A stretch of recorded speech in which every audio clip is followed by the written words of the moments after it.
Bonjour mes amis.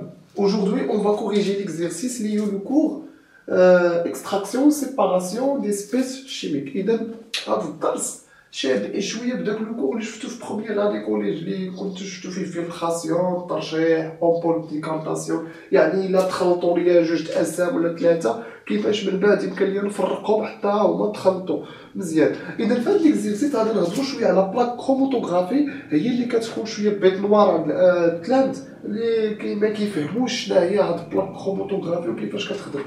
بكل بساطة بلاك كروماتوغرافي هي واحد لابلاك كتميز انها الا كبينا فيها واحد برودوي شيمي ودرناه في واحد ليليون كيتميز انه كتفصل دوك المكونات، كتفصلها حسب كل ارتفاع يعني كيطلع ليه واحد المكون معين. مثلا وقت ما كان داك المكون بلي سوليبل يذوب اكثر ذوبانيه وقت ما كيطلع الفوق، وبالتالي بما ان الاجسام عندها دي سوليبيليتي ديفيرون، كل جسم عنده ذوبانيه مختلفه، الوغ كيبقى الا كبيت على البوان كيفرق ليا هادوك لي كونستيتيون ديال داك البرودوي شيميك حسب السوليبيليتي ديالو. طبعا هاد البلاك كروماتوغرافي ما غاديش تخلينا نقدروا نخرجوا اطرو، ولا مثلا عندي انا 50 اطرو ديال واحد المحلول بغيت نعزل جوج اطرو ديال واحد الكونستيتيون فيه وسبعه اطرو في واحد الكونستيتيون فيه. هذا كتستعمر بحال شونتيون كنفهموا به لي كونستيتيون ديال داك سوليسيون شيمي، يعني انه فعلا هو وسيله باش يفصل لنا بين الحالات، ولكن كيفصل لنا واحد شونتيون صغيره، حيت صعيب دابا انت كاع عزلتي هذا الكونستيتيون هنا واش تقدر تاخذو تخدم به، ما غاديش تاخذو، يعني في الاخر انت كتعرفو كاين هنا وصافي. اذا غنشوفوا هاد ليكزيرسيس باش تفهموا مزيان هاد بلاك كروماتوغرافي. إذا هنا اون ديبوز اون بلاك ا كروماتوغرافي دو كولورون، عندنا واحد الكولورون سميتو بلو بي وعندنا روج ار، وشوفوا ثم اون فورم ان ميلونج دو سي دو كولورون ابلي ام، يعني في نهاية المطاف عندنا 3 سوليسيون. وي لو كريون وي عندنا 3 سوليسيون، سوليسيون فيه بلو، عندنا سوليسيون بلو، عندنا سوليسيون ار، وعندنا ام، ميلونج ديال بلو مع ار مزيان. اذا طبعا هنايا كون ديبوز اوسي سور ان troisième point de la ligne de dépôt, on place la plaque dans une cuve contenant un peu de liant etc باش نشرح لكم اكثر. اذا حنا شدينا هاد لي 3 سوليسيون طبعا ودرناهم في واحد البلاك كروماتوغرافي، وحده درنا فيها قطره ديال تبين، وحده درنا فيها قطره ديال ار، وحده درنا فيها قطره ديال ام، وكل وحدين طلعوا في واحد النيفو. وشوفوا المعلومه اللي عطينا هو ان لو بلو بي اي بلي سوليبل على لو كولورون ار. دابا المطلوب منا في هذا التمرين هو شكون وحده من هادو صحيحه، شكون هي اللي لوجيك مع لي دوني ديال التمرين ومنطقيه. اذا في هذه الحاله غادي نمشيو دقه اش غادي نقولوا، غادي نشوفوا مزيان، غادي نتاملوا لي دوني. اول معطى عندي هو ان بلو بي هو بلي سوليبل على لو روج ار.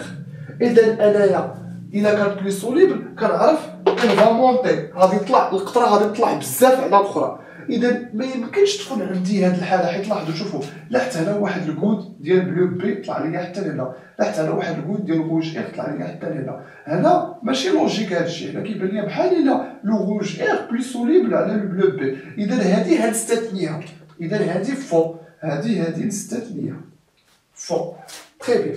دابا هاد جوج ا و سي بجوجهم فيهم بلو بي بلي سوليبل على ار، ولكن حنا عارفين ان الميلونج كيتكون من دوك الجوج، بمعنى انه مثلا شوفوا معايا مزيان، عندنا بلو بي واصل حتى لهنا، عندنا روج ار واصل حتى لهنا، خاص الميلونج ديالو يعني التخليطه ما بين بي و ار خاص تكون هاد القطره الحمراء قد نفس المستوى مع هادي، وهاد الزرقاء نفس المستوى ديال هادي. ماشي منطقي انه لو روج ار واصل حتى لهنا و البلو بي واصل حتى لهنا وملي خلطناهم ودرناهم هنا خصنا نحصل على لي دو كونستيتيون في نفس النيفو، يعني هذا يكون هنا وهذا يكون هنايا في نفس النيفو ديالو. وبالتالي بما ان هذا ماشي منطقي انه يكون عندي هاد القطره طالعه على الاخرى بما انه هو نفس المكون، اذا حتى هذه كنستثنيها وكتبقى لي هذه اللي هي لوجيك اللي عندي فيها بلو بي سوليبل على لو روج ار،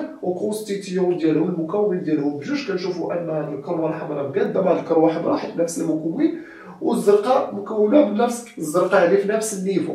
حيت دابا باش تفهموا مزيان بحال الا كاين ما كيفهمش هادشي، مثلا نفترض عندك واحد نقولوا واحد العصير، مثلا نفترض عندك اسيدي نقولوا حنا عصير جي دورونج مخلط مع الحليب، مثلا حنا كنعطيو مثال، نتايا تخلطوا لك ولا داكشي اورانج فاتح تخلطوا، انت كبيتي واحد القطره من هادي، الا كبيتيها في لابلاك مثلا كنقولوا الحليب كيطلع لواحد البلاصه، واخا هادشي ماشي منطقي حيت الحليب فيه بزاف لي كونستيتيون براسو يعني براسو يتفرق، ومثلا جي دورونج كيوصل لواحد البلاصه هنا. ملي كتشد الحليب بوحدو، الا شديتي الحليب بوحدو وقطرتيه في بلاك كروماتوغرافي خصو يطلع قد البلاصه اللي طلع فيها هذا، يعني واخا هذه تخليطه وهذا بوحدو خصو يطلعوا في نفس النيفو حيت نفس المكون، حيت كل مكون كيتميز بواحد النيفو كيوصل ليه. ما يمكنش هنايا بلو بي ملي كان بوحدو طلع هنا وملي تخلط مع لو روج اير في الميلونج غيولي يوصل لواحد البلاصه، كيبقى ديما في نفس النيفو. مزيان، احنا دابا فهمنا التمرين كيفاش يمكن لينا نعبروا على هاد الاجوبه هادي، يعني كيفاش يمكن لينا نديروا واحد الباراغراف واحد الجواب اللي يقبلوا لينا الاستاذ. اذا تبعوا معايا، اذا باش نربحوا الوقت اذا حذفنا كلشي ديك الوقيته وحنا كنكتبوا tout simplement. Si le colorant, bien sûr, si le colorant bleu est plus soluble dans l'ion que le colorant rouge, elle va monter plus rapidement. C'est-à-dire, que le colorant rouge. Donc, le chromatogramme B n'est pas le chromatogramme obtenu. إذا B ماشي هو صحيح، لحقاش bleu الأحمر فايت البلو. ثم le mélange A n'est pas valable. Pourquoi? Car on doit retrouver dans le mélange la tache rouge au même niveau que celle du colorant rouge. إذا كان علينا نلقاو لا tache rouge وهاد اللي في الميلونج وفي البوحدة يكونوا في نفس المستوى وما لقيناش هادشي، إذا n'est pas valable. Le seul qui correspond à ce qui a été développé est le chromatogramme C. Tout simplement parce que عندنا bleu plus soluble يعني كيطالع فوق منه وفي نفس الوقت دون لي ميم نيفو. تري بيان، اذا نتمنى انكم فهمتوا هذا الكروماتوغرام. ما ننساوش ان هذا الكروماتوغرام ماشي غير كنقطروا عليه داكشي كيطلع بوحدو، لا بدا كنديروه في واحد السولفون، هنا كنديروه في واحد ليليون، واحد الحلول ليليون اللي كيكون فيه بحال قلنا الذوبانيه مع دوك لي بوان اللي في دوك الكروماتوغرام. اذا دوك ليليون كيمشي مع الكروماتوغرام وكيدفع كل سميتو كل بارتي كل كونستيتيون بوحدها، مفهوم؟ هنا في هذا البلو بي طبعا كنلاحظوا انه ما فيش دي كونستيتيون في واحد المكون، داكشي علاش غير هو نفس المكون طلع لواحد البلاصه. نفس الشيء بالنسبه للروج اير وفي الميلونج فرقنا دوك لي دو كونستيتيون. اذا très bien, je souhaite que vous avez bien compris l'exercice. Bonne journée.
إذا هنايا اش غادي نكتبو tout simplement il suffit d'enverser quelques gouttes sur du sulfate de cuivre de anhydre blanc. Si le sulfate de cuivre de vire bleu, alors la boisson contient دو لو. اذا تو سامبلومون هنا الى بغينا نرسمو شيما غادي نرسمو واحد الاناء فيه كيلكو مثلا بيير كيلكو بيتيت مورسو بلون.